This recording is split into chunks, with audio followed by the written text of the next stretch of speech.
Hey, we're Marianas Trench, and we're hanging out with Rob on Front Row Live. He's right there, but you can't see him. But he's there. I can see him. Trust me.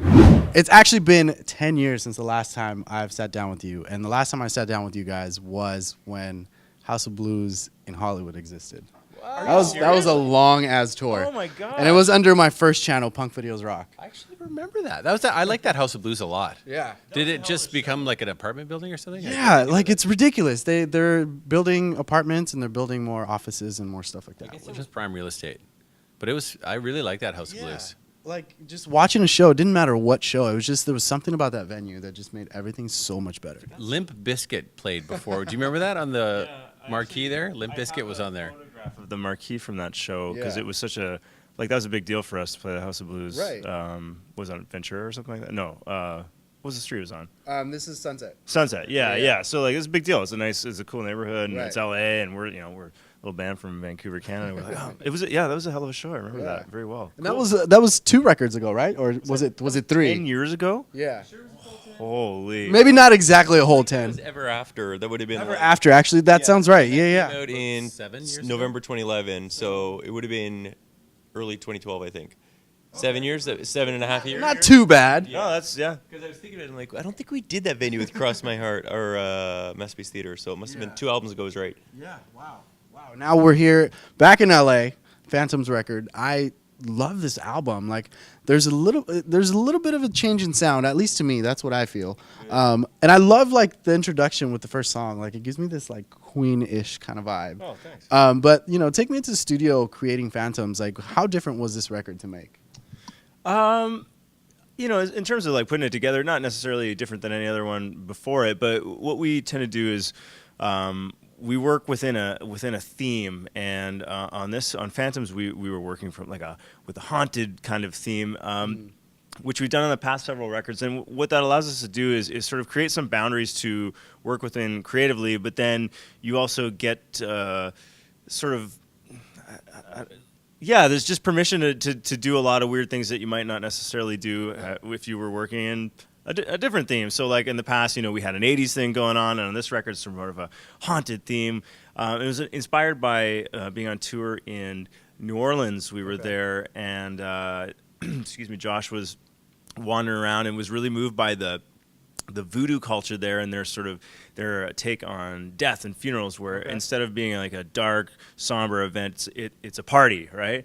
And then got back on the bus, and the crew guys were watching The Addams Family, and he was like, "Oh, I think we should try and do something around a haunted theme," and that's where that all came from for Phantoms. Cool. Yeah, That's cool. It's cool because you guys, I mean, it does give you a different vibe, and I really like that. But like going into the studio creating it, did you guys have to get into some kind of like mental state to like kind of be able to create that vibe?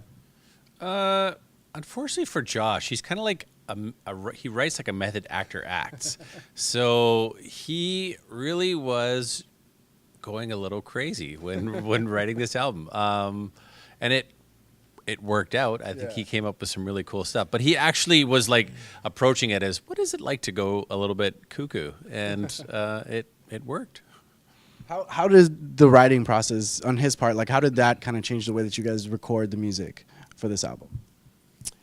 We sort of, when we do these albums, other than our first album where we had this catalog of songs, then we picked the 11 best or whatever it was. Since then, we've sort of we write and record as we go. And Josh sort of had these ideas in his head, and then puts down sort of sketches as they become more clear to him, and then we figure it out and we fine tune together, and then we each add our additional instruments. So the process is kind of the same. I guess on this one, we wanted it to sound like a modern album because we just did that throwback kind of vibe. Yeah. So we went very current sounding, but instead of using a lot of keyboards and stuff, we were using guitars and running through pedals. Right. So it was still what we do. A lot of vocals and spots where people might use keys as well and stuff like that, and synthesizers. So it was again, it was sort of finding a new twist on what we do and then making it fit the album theme and then fit sort of a modern sound as well. Right. One thing that's changed is we don't really demo songs anymore. We've always found that, especially for Josh, like his first vocal take always has a certain kind of magic and sparkle. Right. And then a lot of the times, like functionally it's a better take, like when he's recording the album, but it's sort of lost that sparkle and that edge of the first take. So what we do is, instead of demoing a song, we actually just, there are no demos. We just like he sort of paints it down, and then you actually start replacing stuff. So for me, it's wicked because the drums happen at the end. So what he'll do is he'll program a part that's pretty close to how he wants it, and then when we get into the studio, I'll play over top of it, and then we'll change it up a little bit. But it's, for me, it's super inspiring and fun because like the music's already there, so you can tell what I'm doing is either right or wrong. Whereas like sometimes when you lay down drums first, the song might change a little bit, but then you're kind of stuck with the beds that you have. So I really like that we don't really demo anything, and we kind of just gradually, like once the picture's painted, we just kind of just add on top and create more layers. Nice. Now the fact that it's more like guitar driven on this record, did that challenge you in any way when you guys went into like kind of create the guitars for the album? I love every time we get into a studio cycle. I always am pleased because we've just been on the road for a while, and technically I feel like I'm a better player. So as we get better, then I've got like a few more tricks for the studio, and it's always like, I don't know, it's just exciting to start like unleashing them in a studio environment, you know? That being said though, it's always frustrating when you record something in the studio, it's always the first time that you've played it. So then when you go out and play it in a show, you can do it 1,000 times better than you did it on the CD because you've actually been rehearsing it over and over again.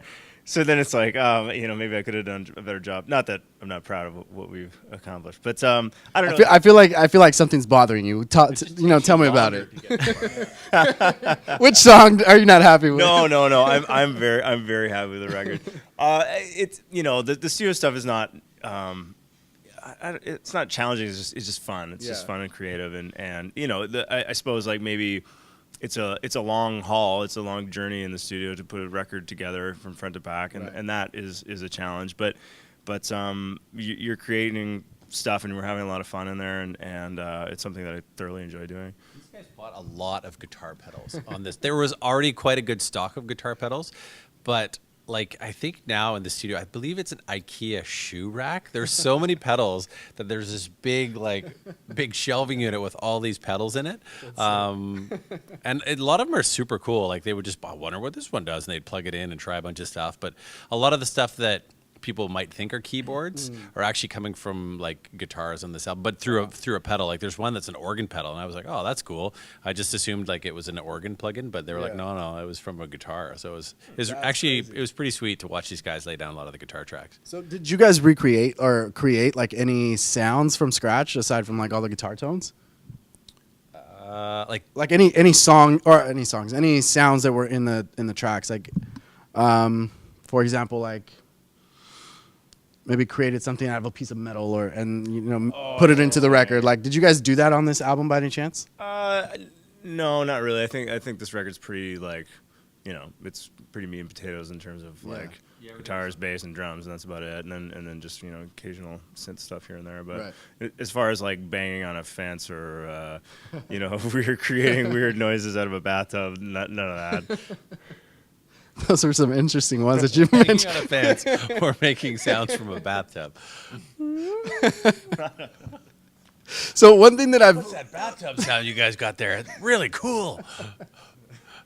You guys have to do that for the next album now. You got to try something. One thing that I've liked about you guys is that you guys have basically self-produced all your records.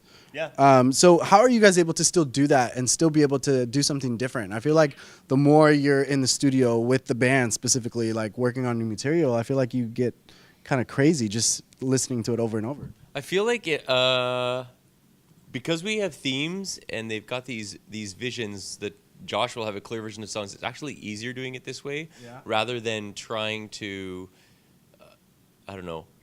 translate the vision to a producer who then is going to try to redistribute the idea again. Like it's sort of more streamlined. Josh is a producer. Like he's produced for a lot of other people too, and I feel like he's really good at that and capturing what he's going for. So we did have a producer on the first album, and we needed it then. Dave Gann, he did the whole thing. On the second album, we used I think 5 different producers, including Josh. Josh did about 3 or 4 songs, and then a bunch of other ones that we know. Is that right? 5? There's 4, I think. Dave, Rave.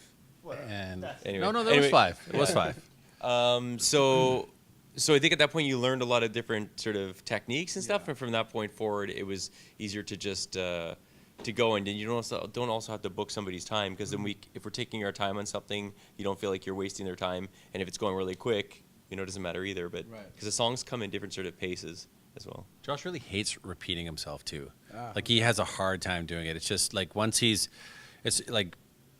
gotten like that kind of style out, he's like, that's it. So his brain's always looking for like a new light to work under, I guess. So anytime he's talking to you, you better record it because he's not going to say it again. yeah. He's patient with us, actually. He's very patient. He does understand that this song may be in his head and has been for a while, and we've never heard it. Yeah. So when we're tracking our parts, or he's trying to, suggest possible vocal parts, he actually is very patient with that. Yeah, especially for like the medley ones that are like the opener, typical opener, like the closer, like the Killing Kind. Right. There's so many layers to that when you're laying it down, he hears all the different layers already, whereas you only hear the ones that are kind of being, or the ones that are already there, and you're like, it doesn't seem like it's gonna fit, but then it inevitably always does. Once you hear everything together, you're like, it's just hard to picture at first. But for him, he is really patient because he knows it's all there, and we also have learned to trust in him too, because he's got it all down upstairs. Now, how do you guys feel like he kind of evolved on this record? Do you guys feel like he did something drastically different with his vocals or the way that he writes? I think sort of back to what I was talking about before. Like he's just he's come a long way in terms of being a producer and a singer and a performer, and it just translates on this record. I think he's got like a lot of new production tricks up his sleeve. I think that his vocal abilities are stronger than they've ever been, and it certainly shows on the CD.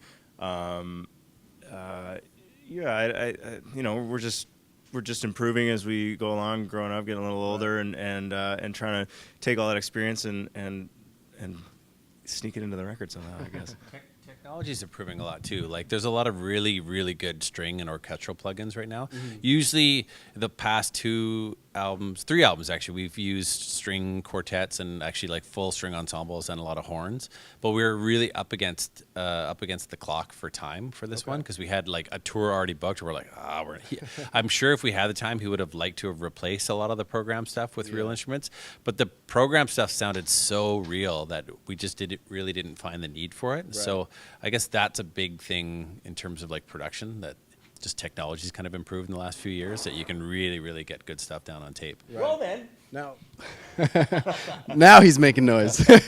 So when you guys started to work on this record, did you guys get to just focus on the record, or were you guys trying to do that in between shows, in between tours? We shut it down at the end of the last album cycle and then started up in the studio. It's too hard to do them both at the same time, man. Yeah. Some people like have a mobile recording studio in the back of the tour bus and are able to do both at the same time. But for me on the road, you're just trying to stay alive, and I can't imagine trying to it's hard to be creative on tour, I think. That's my personal opinion. I know some people would disagree with that, but I think that goes with the conversation we were having earlier. Yeah, exactly. Like I'm more concerned about whether there's going to be a rat in the shower, or where I'm going to get coffee and lunch, and then making songs. So, but that's why it's nice to kind of like we always treat it like there's the album cycle and then there's the studio cycle, and it's sort of, our career has always been like do one, then the next, and then just sort of repeats over and over again, and hopefully continues to do so. As you guys are now on your 5th album, do you guys know when that specific album is already done with its cycle and it's time to move on to the next one, or does it vary between records? What's interesting is it's changed since the beginning. First album was a first album. It didn't do particularly well, as when you're trying to break in there. The third song, the last one that we put out, did well enough that we could get a second album. But then the second one did really well. We did 5 singles. Third one did really well, 5 singles. Third one, we put out the third single. We're like, okay, and this is what we want to do next. And then the people who do radio are like, no. Or the fourth one, they're like, no more singles. Wow. We're like, but it's a good song. They're like, no, it's already 3. It's old now. Like, wow. And it's funny how it's changed, where the attention span or the time where music can still be considered new is changed. So we're still figuring that out. There's a little bit of a balancing act there now. Yeah. It can be a bit frustrating because you spend so much time creating this content, and then the content is consumed so quickly that we don't have, like when we go on tour, we don't have ghost writers at home working on a record for us, so that when we get off the road, we can just hop back in the studio and boom, we're done. But for us, like it's a very long process, and it's a process that can't be rushed. So. Unfortunately, if you're a fan of Marianas Trench, you kind of got to wait for the material to come. Yeah, we're still figuring that out. Like Mike said, like it can be a bit frustrating when you put all this work into something, and then people it gets just eaten up, and then that's it. The record's done. But we're like, oh, there's so many songs that haven't technically been released yet, or haven't had a chance to play yet, or whatever, and that's hard. But with that in mind, we did make this record a little bit shorter. I think the Phantoms is only 10 songs as opposed to the last one, which was 17.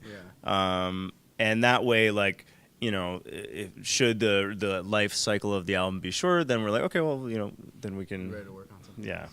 Now, right now, there, like you mentioned earlier, the span of like music, or like the attention span, is like not that great. So I feel like more artists are doing the singles game as opposed to the album game. And then when they do release an album, it's hard to create a full album of like hit songs, basically. Do you guys feel like that's difficult for you? Because you guys have, every album I've heard of you guys, like every song is big. Like there's no filler. There's no like, oh, we're just toss it in there to make it number 10. But like, do you guys feel like that's a challenge for you guys, or do you guys feel like it comes naturally to you guys? I feel like that comes naturally. It doesn't really make sense to put out an album and have tracks that you don't think are good enough, really. Like, you'd rather just not put them out there. Luckily for us, a lot of our fans do still listen to the albums, because when we play these album tracks at the shows, they're singing along to everything. Right. And we're very fortunate to have fans that have the patience to wait for a full album, and then the desire to dig in when something comes out and listen to the whole thing. I think fans are almost itching to hear a whole album from us when it comes out, because they're interested to see. They now, because we've, the first time when you do like Masterpiece Theater, then to Ever After, it was a little bit poppier, and people thought it was, it's too much of a change. But then once they really listen to Ever After, they're like, oh no, I really like it. Right. So I think now they're used to the different themes and the different sounds kind of thing. So they're actually almost craving an entire album. Not what are we going to do next? Yeah, so we're in a bit of a different trap, I guess. They want to hear an album rather than just like singles. Sort of. You guys are screwed. Yeah, totally. You have to get the record done, or else don't go out on tour. So that being said, in between Ever After and A Story, we put a couple of singles out that weren't on any album. Pop One and Here's to the Zeros, and then we did between the last album too. We did Rhythm of Your Heart, just because the song was there, wasn't really going to fit in the album theme, and it's sort of, so then we compromise a little bit, and it pees what the industry is asking for, but we still get to do what we want to do. Right. But did those tracks kind of play a role in kind of like helping you guys go on to the next album, like the next era of Marianas Trench, or there was just, you just got them out because I think they were just songs that we had ready to go, and the timing was right. Yeah, I don't know that it was like a stepping stone for the next thing, especially because they're not really theme related, So yeah, they wouldn't have been. I think they were kind of just ideas Josh had rolling around that he thought were really strong, but they didn't fit into a particular theme. So he had like I think Rhythm of Your Heart, he actually had the chorus of that recorded for a while, and then he opened up the session thinking it was a different session, and he was like, oh, I forgot all about this one, and then he just finished it off really quick. So I think maybe just ones that are good ideas but nowhere to put them. Yeah, makes sense. Now this album, not this album, this tour is wrapping tomorrow in Orange County. Yes. What are the plans for you guys for the remainder of the year? I feel like you guys have been touring pretty much the entire year so far. We just announced another U.S. leg. This one went really, really well for us. So we're coming back in September and doing some of the places we haven't been. Like we're going to get to Texas and Las Vegas and San Diego and places like that. And then November is a tour of the UK and mainland Europe as well. Okay. Then we go into Christmas, so we'll take a little break there, and then next year should have some more stuff coming up. I think they're planning on Australia and like maybe parts of Asia, and then possibly another Canadian or US run. We'll see. Nice. We'll see how that goes. See how it goes.